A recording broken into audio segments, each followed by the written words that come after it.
In today's episode, we're speaking to Mishka Sibert. Mishka is a founder of Happy Autism, autism-inclusive business she runs with her autistic, non-verbal brother, Samko. Her mother's worst worries about Samko's future and no possibility for employment due to his disability and high dependency led her to create a unique role and a business model. Their first product, a t-shirt made with Samko's art, was praised by Ben Affleck and Kendrick, and their Happy Autism story has reached millions of people globally today. Samko's role as a creative director, making creative decisions in their business and reaching higher independence, is proving people with autism are able to achieve wonderful things. Mishka created a 4-part documentary series about their journey called Road to Independence, funded by Adobe in 2020, which got great success among autism community. She advocates and teaches on healthy special needs siblings, dynamic and autism ability inclusive in families, work and business to help people with autism achieve their own happy versions of autism success. She is a wonderful advocate, and let's speak to Mishka and find out how she achieved all this success by working on a mindset. Let's find out.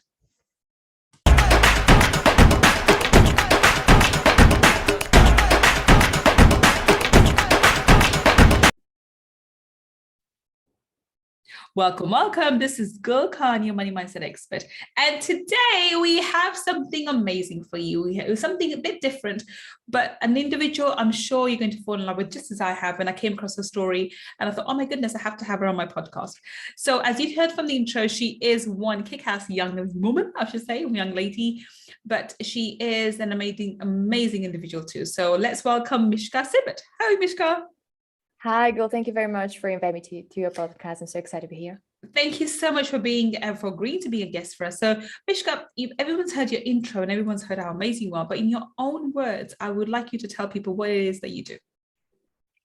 So first and foremost, I would say that I'm a sister to a wonderful brother that is on the spectrum, and he is my superhero. He taught me a lot, and I always wanted him to be seen for who he truly is, not just for the label called autism or nonverbal. So I'm an advocate for ability. I'm an advocate for autism, and I'm an advocate for special needs siblings, and because they need to be seen too, in order to have healthy relationships. So I do many things. I'm speaking, I'm coaching, I'm consulting, I'm doing so many things, but this is the core of why I do this. And then it's just like, manifests itself in multiple forms. So that's what I would say. Okay, fantastic. And that's how we came across. I think I saw one of your posts about what it is that you do for your brother. Yeah. And I thought, what a wonderful profession. You are helping not just your brother, but so many other people in the process of bringing awareness to, people, the average person who may not be aware of the difficulties or the struggles of such individuals, yet the gift that they bring to the table too. I think a lot of the times these individuals hold great gifts which are neglected because they're seen to be, with a disability or disabled, as labeled as disabled. And actually, funny enough, I have severe dyslexia. And that is seen as a disability. So this is what struck a chord with me, that I'm not only am I dyslexic, I'm severely dyslexic. So it's quite interesting that I'm qualified as a lawyer. I wasn't able to read until I was 11, 12. Oh. And as someone like me, of my sort of background, should not be able to read properly even now. But it was never seen as a disability by me. And it's actually seen as a disability in many things. What disability you have, and dyslexia is one of them. Yeah. I can't even pronounce the word dyslexia half the time, can you imagine? But I know I've never seen it as that. And I always see dyslexia as a gift for myself. And I think that's the way you approach it. And just when you mentioned my brother's my superhero, you see your brother's, the way your brother is, because he's born into that, he didn't get to choose. The way your brother is, you see that as his superpower rather than actually a disability for him, which is a great way to look upon things, which is great. All right, so tell me, this is great, and I know we'll talk more about this, about what it is that you do in Money Talkies, but for the time being, in today's segment, I want to learn about you. How did you didn't just wake up one day and say, look, I want to promote and support my brother or people like him. How did you come to this conclusion? How did he get to do what you're doing at the moment? What's your journey? No, that's That's a really good question. I was thinking about what was the catalyst, right, for this. Yeah. And I think just, we are called Happy Autism, and I call the brand Happy Autism because you see so many struggles, right? We struggled a lot. When my brother was, and he's 19, I'm 28. So when he was born, I was 9 years old. I was the sibling caregiver. I took on this kind of second parent kind of role, caretaker role from a very young age. And it was natural, right? It was very natural for me, as for many sibling caregivers. It was something that was just like, hey, he's my brother, he needs my help. And people even ask me, like, did you know, how do you perceive your brother's autism? He was diagnosed when he was 2.5 years old. I just remember that I always saw my brother, and I just saw what I saw was how I realized that he's different, because I felt like I'm different. I'm a weirdo too. Like, yo, we're best friends, right? Yeah. We're both weird. Creatives. Like, we're just, my mom, she's an artist. So kind of like all artistic, go weird. So like, yeah, well, we're just team. So there's nothing, I don't think it's okay. It's, for me, that was normal. But the society, it started breaking my heart because I felt injustice, and injustice is such an important drive. Like, when there's an injustice, there's a warrior within me that's lights up. Like, it's just like, oh my God, a fire.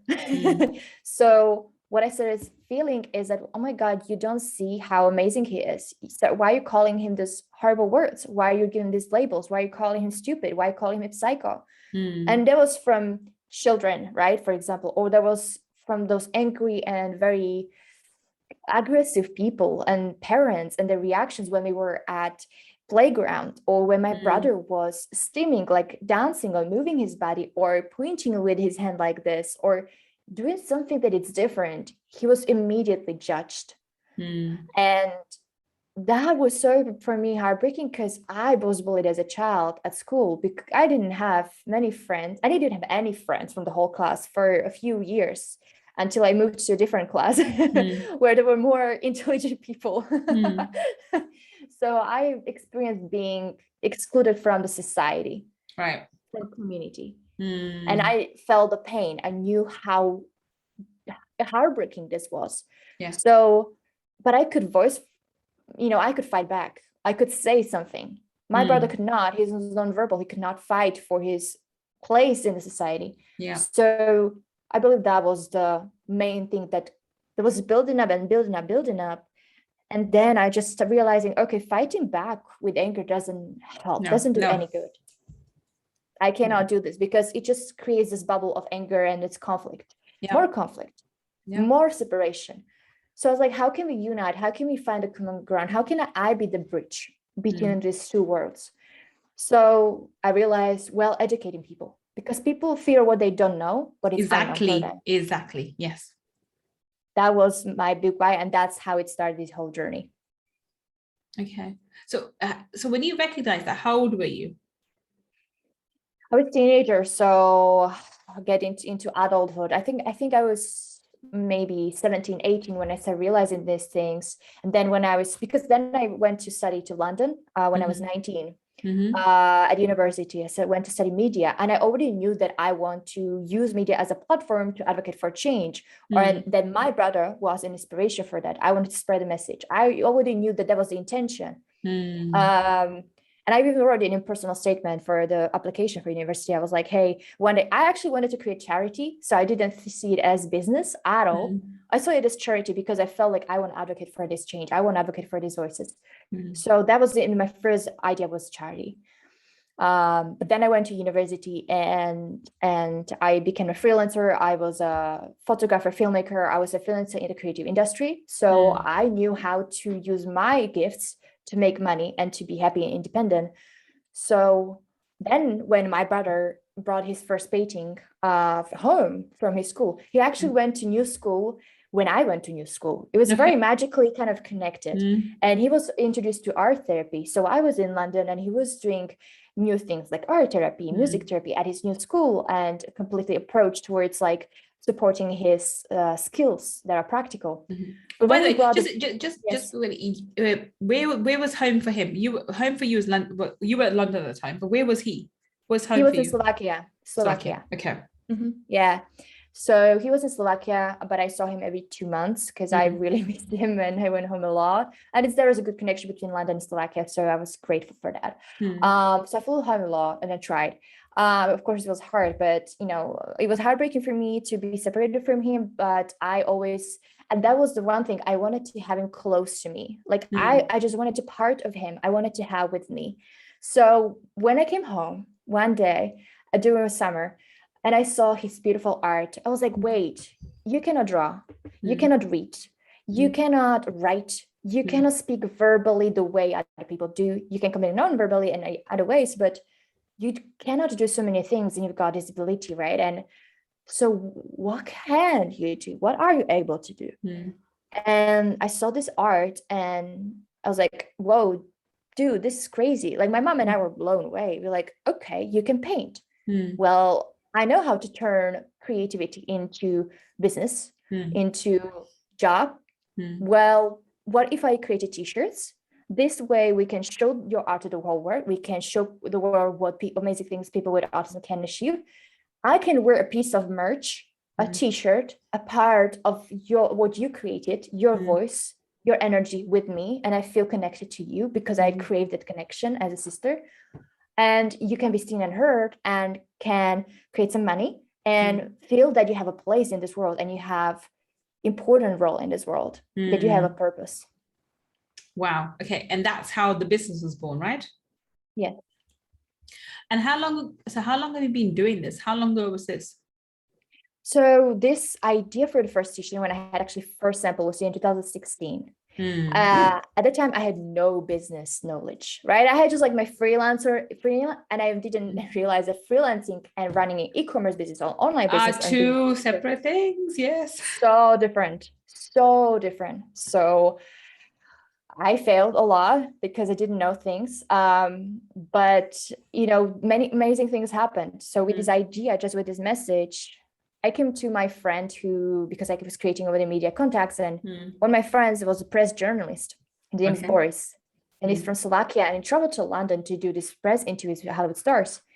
And then one day he messaged me, he's like, yo, let's go for a red carpet because I'm going for the media. And and it was Beatles premiere at Leicester Square. And there was Paul McCartney, Madonna, and these famous people. And I'm like, what the heck am I doing here? I don't understand. Like, I'm not BBC. Do I look like I'm Guardian? Do I look like I'm Telegraph for BBC? I just graduated, right? So that was in 2016, yeah. And I just graduated. I was like, I don't know what I'm doing with my life. I'm literally just like still doing internship at uni. I'm all over the place. I have 2 jobs. I'm burning out. I have anxiety and I don't know, anxiety about future. I was really stressed. And then he just brought me there and I was like, dude, this is what I'm doing. I've got an idea. I'm creating t-shirts for my brother's art because he's autistic and I want to show the world what amazing things people with autism can do. And he's like, that's great. And a month later, he messages me like, hey, I'm doing it with Ben Affleck. And I need 3 t-shirts, like one for Ben Affleck, one for Anna Kendrick, one for me, because Ben is playing an autistic character. Ah, okay. And I was like, wait, what? So first, by the way, he didn't even say he was from Ben Affleck first. He was like, I need 3 t-shirts. I need them within 4 days, done, delivered to the television center when I work.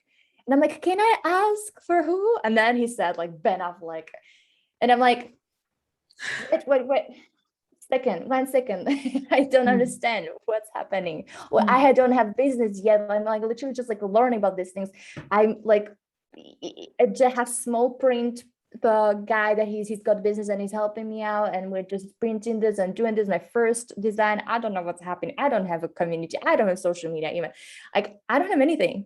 And Ben Affleck is gonna have my t-shirt and show the whole world on the media, and it's gonna be all over the media. I don't understand what's happening, but fine, let's do it because I want to spread the autism awareness. I want to be the message, be seen. So that was the thing, and it happened. And Ben's reaction was wonderful. He was like, wow, this is amazing. And we have video out of this. And it was all over the media. And I was just blown away because I felt like this is what I'm doing this. I don't know what I'm doing, but this is why. It somehow works. The universe is doing some magic. The universe definitely did its magic. It gave you a huge platform to launch your brand globally because, a superstar like Ben Affleck is wearing your, t-shirt, which has images painted by your brother.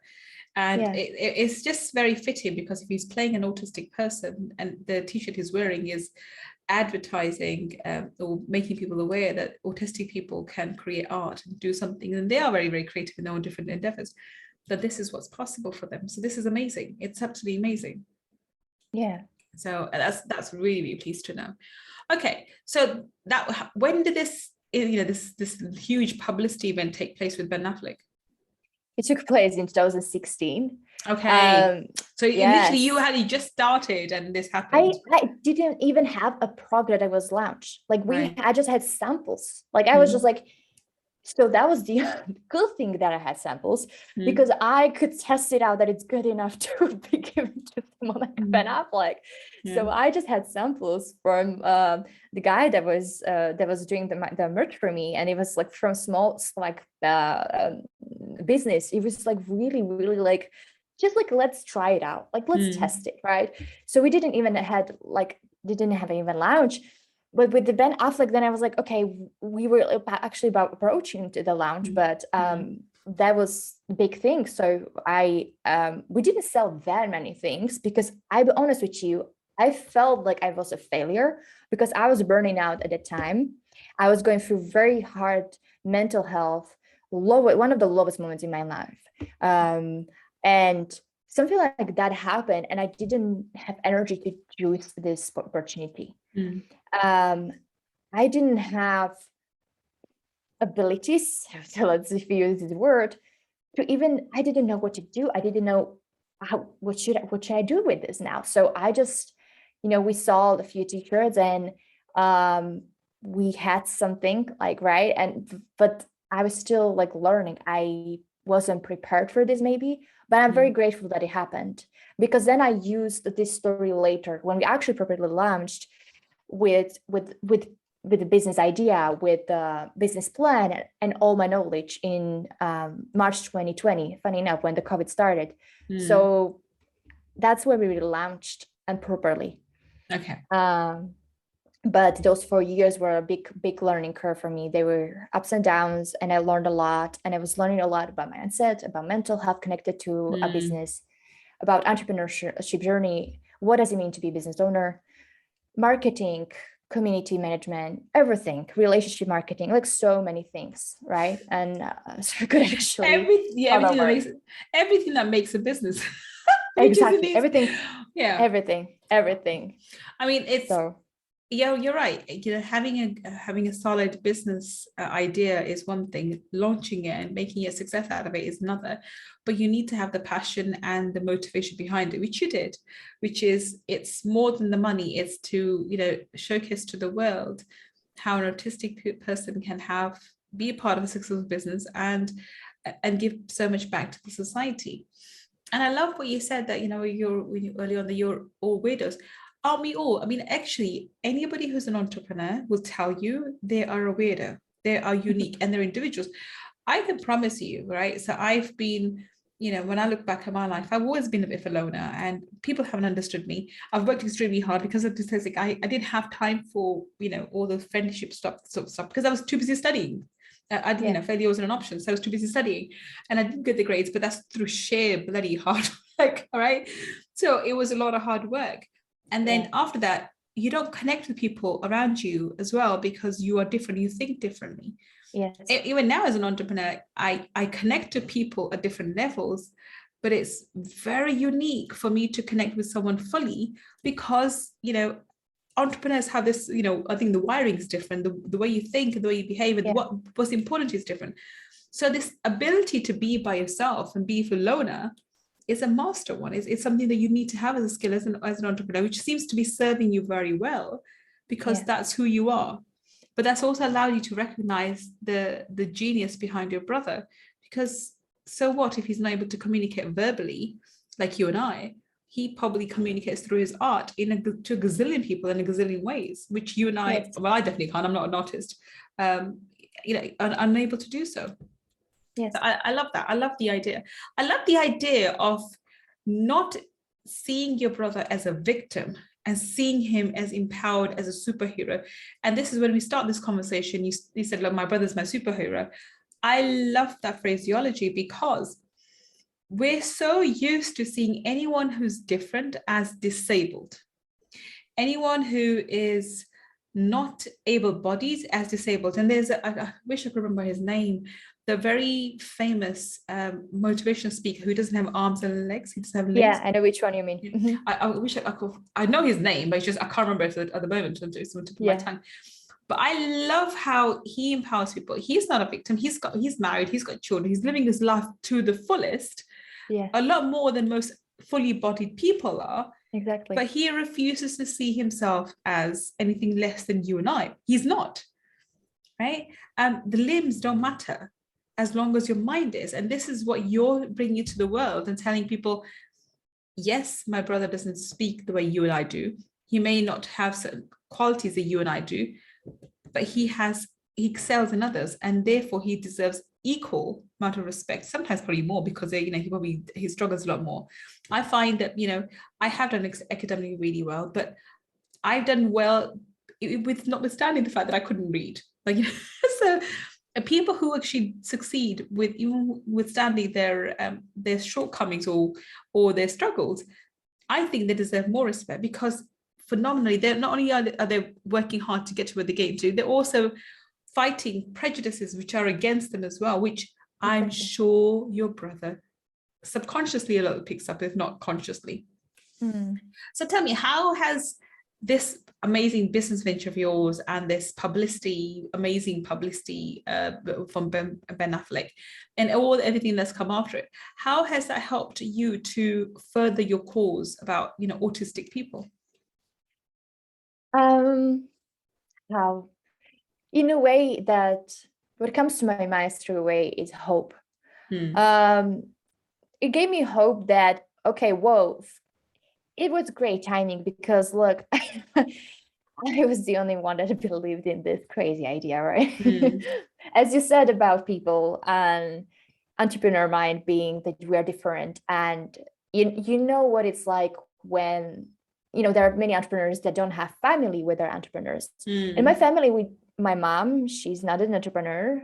She works in education. My grandma, she's got like 4 degrees and she works in education, like state education, something that is stable, that you have to do for many years, the same job. And it's predictable. And I just go like this crazy weirdo, me, saying, hey, I will make my brother famous.